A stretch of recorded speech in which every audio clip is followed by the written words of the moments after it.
llevaba a una brecha de ingresos y a una brecha de empleo. No había suficientes empleos.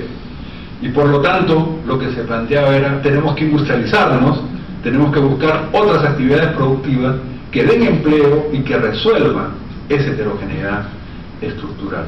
Entonces, esas eran las críticas que se hacían a la estrategia primaria exportadora de los años 60, que como Romero y Thorp y otros estudios han mostrado, se agota. O sea, lo que parecían innumerables recursos naturales que tenía el Perú, esos 11 productos de exportación que eran la maldición también de los recursos naturales que se ha llamado. ¿Por qué? Porque otros países, como Bolivia, tenían estaño, ¿no? Había crisis del estaño y la economía entraba en una situación y tenían que buscar otros recursos. Lo mismo los que exportaban solo plátano o el cobre que exportaba Chile. El Perú no, el Perú tenía como 11 productos diversificados: algodón, azúcar, todos los minerales que en distintos periodos variaban. La harina de pescado en los 60, la gran minería del cobre en los 70, los 80 del petróleo, en los 90 el oro. O sea, siempre hemos tenido varios productos. Entonces entraba en crisis uno y los otros más o menos que nos paliaban la situación. Entonces nuestras crisis eran de 2 años, ¿no?, a diferencia de otros países que sufrían más y que se industrializaron antes para tratar de resolver esa problemática. Entonces, lo que quiero decir, y me he detenido aquí, es que esas características que estoy recordando o señalando del modelo primario exportador, me parece a mí que se mantuvieron en los años 90 de una manera muy clara. ¿Qué cosa hizo la sustitución de importaciones?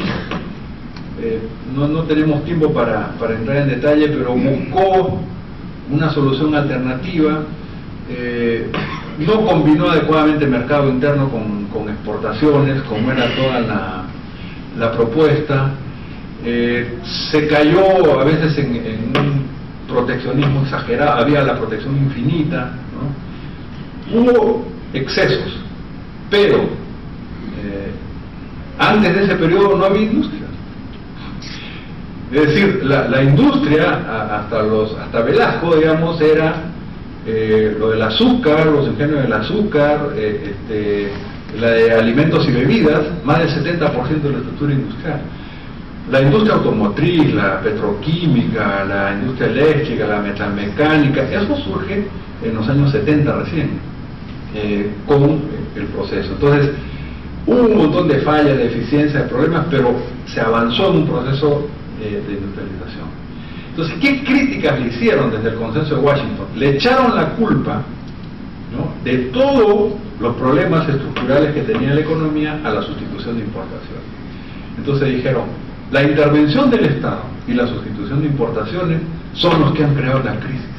Y hasta cambiaron la palabra. O sea, los estructuralistas, ¿no?, los cepalinos, que habían cuestionado el modelo primario exportador y que planteaban las reformas estructurales, justamente la reforma agraria, la industrialización por sustitución de importaciones, la reforma del Estado, el control del excedente para redistribuir esos recursos, pasaron a ser cuestionados, y paradójicamente las reformas o los cambios que se dieron para desmantelar la sustitución de importaciones también se le llamaron reformas estructurales. Hasta el lenguaje robaron. La reforma estructural era liberalizar la economía, como vamos a ver.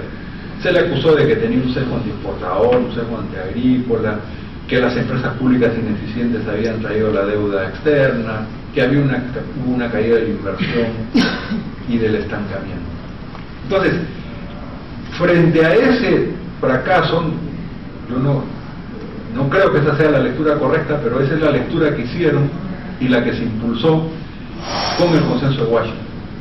Entonces se dijo, vamos a hacer una liberalización ordenada, la liberación comercial, la liberación financiera, pero cuando se han demorado estos procesos, se llevó a protestas internas de los sectores afectados que a veces detuvieron el proceso. Entonces, ¿qué se planteó en muchos casos? Hacerlo en simultáneo, como se hizo en el Perú, a la bruta, ¿no? Totalmente. Abro la economía, el sector comercial, el sector financiero, privatizo las empresas, elimino la estabilidad laboral, todo prácticamente en simultáneo. Una disciplina fiscal y monetaria, una eliminación de los controles de precios, la apertura comercial, un solo tipo de cambio, y al buscar, ¿no?, que sean esas ventajas comparativas, otra vez, ¿no?, las que lideraran el crecimiento. Lo mismo la liberalización financiera, eliminar los controles de la tasa de interés interno, permitir la entrada de capitales del exterior, que supuestamente iban a aumentar la inversión interna y aumentar las divisas. Y liberalizar el mercado de trabajo y tierras, entendiendo por eso eliminar la estabilidad laboral, ¿no?, impulsar toda la desregulación, el aumento de las posibilidades de despido, porque decían, así se va a permitir una flexibilidad del mercado laboral. Y también el de las tierras, que ahora se ha vuelto con mucha fuerza. Y el Estado, que elimine todo proceso de empresas públicas o de regulación activa o de acumulación en la economía. Se vendieron, y la consigna era, ustedes recordarán, todo es privatizable. Todo es privatizable. Y eso supuestamente iba a corregir no solo la sustitución de importaciones, sino que nos iba a llevar al crecimiento. ¿Qué cosa es lo que ocurrió en los años, a fines de los años 80 y de los años 90? Nosotros hemos tenido un cierto proceso de expansión hasta la crisis asiática, la crisis rusa, y después volvió a caer la economía y se recuperó en el año 2000 y demás.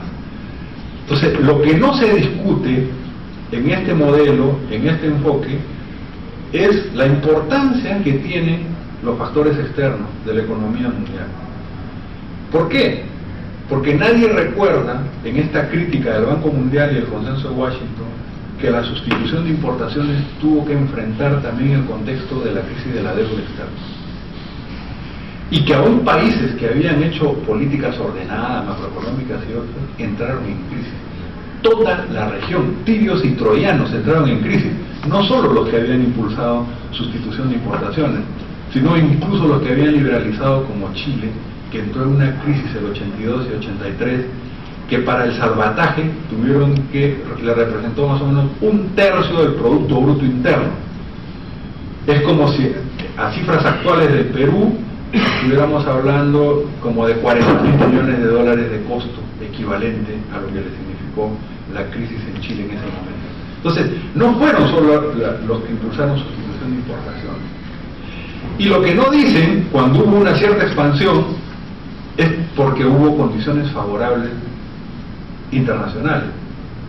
La tasa de interés estuvo baja y se podía tomar financiamiento para crecer, venía un grupo de capitales, ¿no? Había disponibilidad de crédito, y por lo tanto se podía crecer. Entonces, este modelo primario exportador crece, funciona entre comillas, cuando el contexto internacional es favorable, pero eso solo dura un tiempo. Hay ciclos económicos de expansión y de crisis, pero llega un momento en que también por sus propias características internas que hemos mencionado hace un momento, genera condiciones de crisis. Entonces, el entorno internacional también es una variable fundamental. Entonces, el consenso de Washington se hizo una autocrítica. Williamson sacó, uno de los que había hablado de ese decálogo de medidas para la liberalización, dijeron, hemos exagerado el ajuste fiscal tanto que ni siquiera lo que es lo más ortodoxo de Estado, que funcione pues las Fuerzas Armadas, que funcione el Poder Judicial, que funcione los niveles operativos del Estado, ya no funcionaba.